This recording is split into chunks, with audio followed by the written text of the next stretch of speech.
আসসালামু আলাইকুম। সকলকে আমন্ত্রণ আনন্দ টিভি সংবাদে। আপনাদের সঙ্গে আছি আমি শারমিন মনির।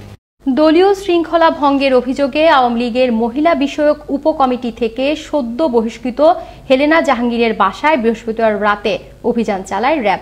টানা 4 ঘন্টার অভিযানে বাসা থেকে উদ্ধার করা হয় বিদেশি মদ ও মুদ্রা, হরিণ ও ক্যাঙ্গারুর চামড়া, ওয়াকি টকি সেট এবং ক্যাসিনো সরঞ্জাম। পরে তাকে নেওয়া হয় র্যাব হেফাজতে। চলছে মামলার প্রক্রিয়া। আলী আহমেদের ক্যামেরা আরো জানাচ্ছেন মোস্তফা কামাল তোহা। হেলেনা জাহাঙ্গীর, যিনি বাংলাদেশ আওয়ামী লীগের মহিলা বিষয়ক উপকমিটিতে সদস্য হিসেবে ছিলেন কুমিল্লা উত্তর জেলা আওয়ামী লীগের উপদেষ্টা পরিষদেও। সম্প্রতি বাংলাদেশ আওয়ামী চাকরিজীবী লীগ নামের একটি ভূঁইফোর সংগঠনের সভাপতি হওয়ার খবর প্রচার হলে তাকে 2 কমিটি থেকেই বহিষ্কার করে আওয়ামী লীগের কেন্দ্রীয় কমিটি। এছাড়াও অন্যান্য কর্মকাণ্ডে সমালোচিত ছিলেন হেলেনা জাহাঙ্গীর। এর আগে তিনি ঢাকা উত্তর সিটি কর্পোরেশনের মেয়র পদে প্রার্থী এবং কুমিল্লায় আব্দুল মতিন খসরুর আসনে উপনির্বাচনে প্রার্থী হতে চেয়েও দলের মনোনয়ন পাননি। এদিকে সম্প্রতি আওয়ামী লীগের উপকমিটি থেকে অব্যাহতি পাওয়া হেলেনা জাহাঙ্গীরের বাড়িতে চলে টানা 4 ঘন্টার অভিযান। গেল রাত 8টার দিকে শুরু হওয়া অভিযানে জব্দ করা হয় বিদেশি মদ, ওয়াকি টকি সেট, বিদেশি মুদ্রা, ক্যাসিনো খেলার সরঞ্জাম ছাড়াও হরিণ ও ক্যাঙ্গারুর চামড়া। অভিযান শেষে রাত 12টার দিকে ফ্ল্যাট থেকে র্যাব সদস্যদের সঙ্গে বেরিয়ে আসেন হেলেনা জাহাঙ্গীর। এ সময় মাস্ক খুলে উপস্থিত সবার উদ্দেশ্যে হাস্যোজ্জ্বল মুখে হাত নাড়েন তিনি। পরে তাকে নিয়ে যাওয়া হয় র্যাব হেফাজতে। এ সময় জব্দকৃত আলামত ও সুনির্দিষ্ট অভিযোগের বিষয়ে আরো বিস্তারিত জিজ্ঞাসাবাদের জন্য হেলেনা জাহাঙ্গীরকে গ্রেফতার করা হয় বলে উপস্থিত সাংবাদিকদের জানান র্যাবের নির্বাহী ম্যাজিস্ট্রেট পলাশ কুমার বসু। অভিযান পরিচালনাকালীন এই বাড়ি থেকে আমরা বিভিন্ন আলামত উদ্ধারপূর্বক জব্দ করি, যেমন বিদেশি মদ, walkie talkie set, foreign currency, casino খেলার সরঞ্জাম, হরিণের চামড়া প্রভৃতি আমরা উদ্ধারপূর্বক এখানে জব্দ করেছি। সো এই যে জব্দকৃত আলামত এবং এই সুনির্দিষ্ট অভিযোগের বিষয়ে আরও বিস্তারিত জিজ্ঞাসাবাদের জন্য হেলেনা আক্তারকে আমরা গ্রেফতার করেছি। গ্রেফতার হওয়া হেলেনা জাহাঙ্গীরকে কি কি ধারায় মামলা দিয়ে থানায় সোপর্দ করা যায় সেই বিষয়ে সিদ্ধান্ত শিগগিরই আসছে, জানালেন এই র্যাব কর্মকর্তা। মানি লন্ডারিং যে বিষয়টি হয়েছে, ওনার বাসায় আমরা যে বৈদেশিক মুদ্রা এখন পর্যন্ত পেয়েছি সেটা আমরা পর্যালোচনা করছি। আমরা সাম্প্রতিক সময়ে দেখেছি যে ওনার বিভিন্ন বক্তব্য সেটা সরকারের মানহানি করছিল, প্লাস কখনো কখনো ওনার বক্তব্য কুরুচিপূর্ণ আমরা পেয়েছি। সেই জন্য এইটা যেটা হচ্ছে যে ওনার বিরুদ্ধে আমাদের অভিযোগের একটা সাইট। পাশাপাশি আপনারা দেখেছেন যে ওনার বিরুদ্ধে অভিযোগ যে করার মতো বা ওনাকে আইনের হাতে সোপর্দ করার মতো আরো বিভিন্ন জিনিস আমরা পেয়েছি। এর আগে বৃহস্পতিবার গভীর রাতে হেলেনার জয়যাত্রা ফাউন্ডেশন এবং জয়যাত্রা আইপিটিভি ভবনেও অভিযান পরিচালিত হয়। এই সময় বৈধ কাগজপত্র না থাকায় সেটিও বন্ধ করে দেয় র্যাব। এই টেলিভিশন চ্যানেলটির কোনো বৈধ কাগজপত্র নেই। মোস্তফা কামাল তোহা, আনন্দ টিভি, নিউজ ডেস্ক। চীন থেকে সিনোফার্মের আরও 30 লাখ ডোজ করোনা ভাইরাসের টিকা দেশে এসে পৌঁছেছে। বেইজিং ক্যাপিটাল ইন্টারন্যাশনাল এয়ারপোর্ট থেকে বিমান বাংলাদেশ এয়ারলাইন্সের টিকা বহনকারী পৃথক 3টি বিশেষ ফ্লাইটে বৃহস্পতিবার রাত 10:30টায় এবং শুক্রবার ভোরে হজরত শাহজালাল আন্তর্জাতিক বিমানবন্দরে এসে পৌঁছায়। প্রতিটি ফ্লাইটে 10 লাখ করে টিকা আসে। বিমান বাংলাদেশ এয়ারলাইন্সের জনসংযোগ শাখার উপমহাব্যবস্থাপক তাহেরা খন্দকার স্বাক্ষরিত এক সংবাদ বিজ্ঞপ্তিতে এসব তথ্য জানানো হয়।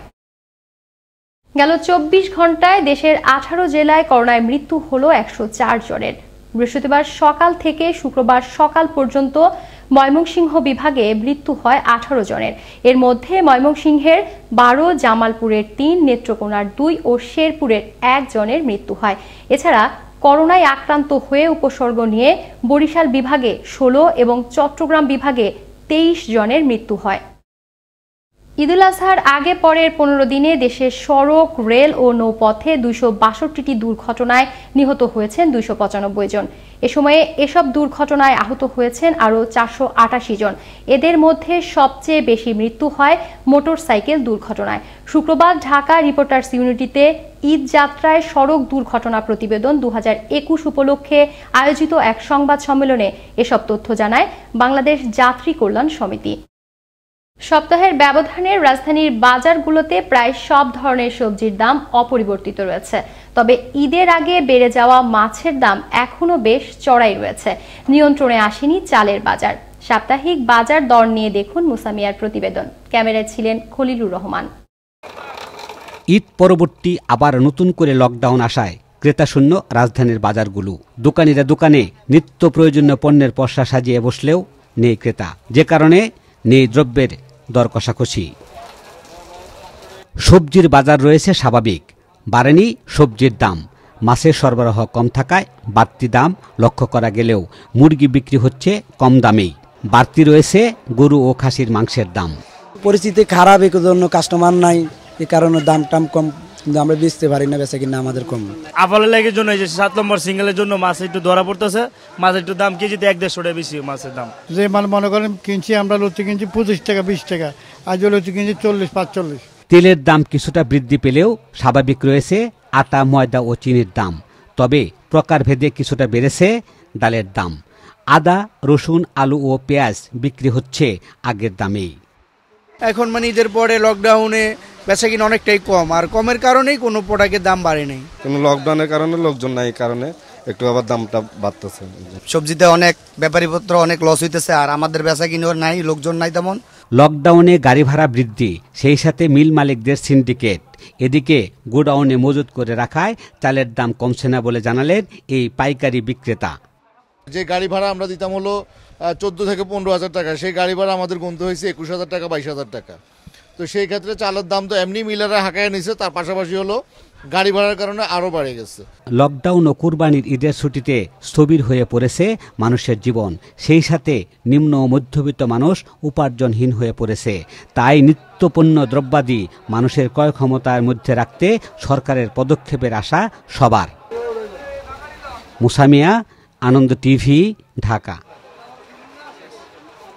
বৃহস্পতিবার রাতে বাগেরহাটের মোরেলগঞ্জের একটি ডোবা থেকে হাত পা বাঁধা অবস্থায় লিমন মোল্লা নামের এক শিশুর লাশ উদ্ধার করে পুলিশ। লিমনের বাবা জানান, পূর্ব শত্রুতার জেরে তার ছেলেকে পরিকল্পিতভাবে হত্যা করা হয়েছে। এদিকে হত্যার রহস্য উদ্ঘাটনে তদন্ত চলছে বলে জানান মোরেলগঞ্জ থানার ভারপ্রাপ্ত কর্মকর্তা মনিরুল ইসলাম। বৃহস্পতিবার সন্ধ্যা 6:45টার দিকে কুষ্টিয়ার দৌলতপুরে পদ্মা নদী থেকে ফুটবল তুলতে গিয়ে নিখোঁজ হওয়া 2 কলেজ ছাত্রের লাশ উদ্ধার করে ডুবুরি দল। দৌলতপুরের পদ্মা নদীর আবেদের ঘাট এলাকা থেকে তাদের মরদেহ উদ্ধার করা হয়। মরদেহ দুটি ময়নাতদন্তের জন্য কুষ্টিয়া জেনারেল হাসপাতালের মর্গে পাঠানো হয় বলে জানান দৌলতপুর থানার ভারপ্রাপ্ত কর্মকর্তা নাসির উদ্দিন। গোপন সংবাদের ভিত্তিতে বৃহস্পতিবার রাতে কক্সবাজারের টেকনাফের রামুর মরিচা চেকপোস্টে অভিযান চালিয়ে 14,000 পিস ইয়াবাসহ ইমান হোসেন নামের এক মাদক কারবারিকে আটক করে বিজিবি। এ সময় মাদক পরিবহনে ব্যবহৃত একটি অ্যাম্বুলেন্সও জব্দ করা হয়। উদ্ধারকৃত ইয়াবার মূল্য 28 লাখ টাকা। শুক্রবার দুপুরে এক প্রেস বিজ্ঞপ্তিতে রামু 30 বিজিবির অধিনায়ক ইব্রাহিম ফারুক এ তথ্য নিশ্চিত করেন। ময়মনসিংহের হালুয়াঘাট স্বাস্থ্য কমপ্লেক্সে 10টি অক্সিজেন সিলিন্ডার সহ স্বাস্থ্য সুরক্ষা সামগ্রী প্রদান করল ওমর ফাউন্ডেশন।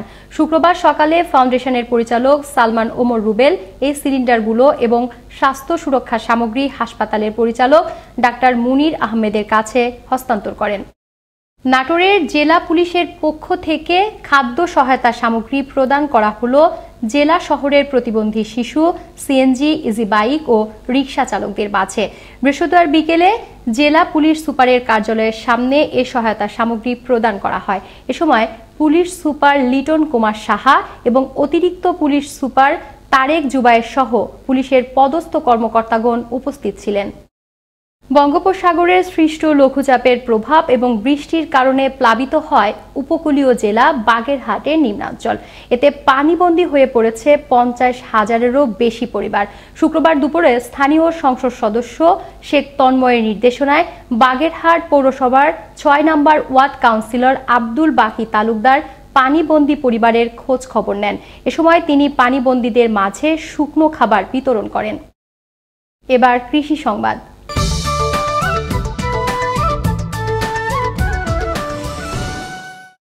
শুরু হলো আনারসের মৌসুম, কিন্তু এবারও করোনার প্রভাবে স্বাভাবিক জীবনযাপন বন্ধ থাকায় আনারস নিয়ে বিপাকে গাজীপুরের কাপাসিয়া ও কালীগঞ্জের চাষিরা।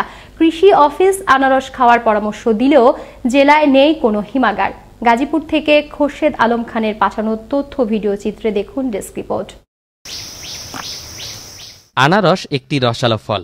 ভিটামিন সি যুক্ত ফলটি এ সময় ব্যাপক চাহিদা থাকে। অন্যান্য বছর পর্যাপ্ত দামও পান কৃষকরা। তবে করোনাকালে মানুষের স্বাভাবিক জীবন না থাকা ও রোজগার কমে যাওয়ায় গাজীপুরের কালীগঞ্জ ও কাপাসিয়ার আনারস চাষিরা পড়েছেন বেশ বিপাকে। চাষিরা বাগান থেকে আনারস নিয়ে হাটে আসলেও এবার কাঙ্ক্ষিত না পাওয়ায় ক্ষতিগ্রস্ত হচ্ছেন তারা। মৌসুমি এই ফলের বাজারজাত নিয়ে চিন্তায় রয়েছেন চাষিরা।